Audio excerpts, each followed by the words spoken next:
In for a review, we have The Matrix Reloaded on 4K Blue. Another interruption. Who's there? Man, check this out. 6013. Check this out. IMAX enhanced? Talking about the IMAX, that's the hallmark feature right there. That's the flagship feature right there. So IMAX DTS ready. Not many receivers out on the market have that right now. See, back in the day, everybody used to go crazy about anything that was ISF certified. Now it's all about that DTS. Because guess what? Because of those black bars that everybody talks about, including Shane, the 2.35 to 1, the 2.39 to 1, 2.40 to 1 in some cases, too big. Best movie going experience I ever had was The Dark Knight Rises in terms of picture and sound quality. One of the reasons why it was so good picture quality wise was because of the lack of black bars on the top and bottom, especially during the IMAX scenes.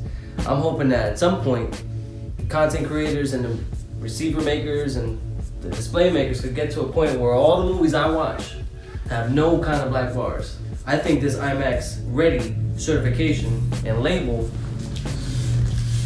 is a step in the right direction.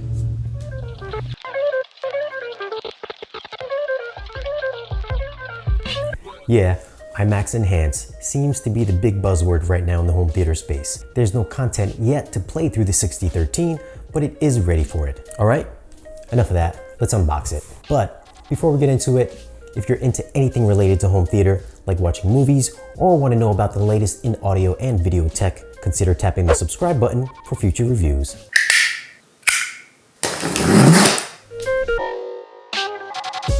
Inside, we get the manuals, the ever popular cardboard microphone rocket stand, remote control,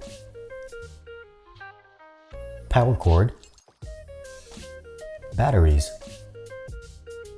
an Odyssey microphone. So this is Marantz's mid-level receiver priced at $14.99.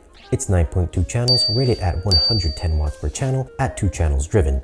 So this thing has got some nice weight to it, coming in at 28 pounds. It of course supports all the latest immersive formats, Dolby Atmos, DTS-X, but it doesn't support Auro 3D. Come on now, who uses that anyways? There's like no content for it. This is a 9.2 channel receiver, so you can have either a 7.2.2 setup with 2 high channels or a 5.4.2 channel setup with 4 high channels. If your display supports 4K HDR, it'll pass that through along with support for Dolby Vision. Alright, those are just some quick points of what this receiver can do. I know a lot of you guys may be looking into getting a new receiver, so I'm gonna get this into my home theater, test it out for a few days, and give you my thoughts on how it performs. Now, if you found this video useful, give it a like, leave us a comment, and let us know if the 6013 is on your short list, or do you have something else in mind?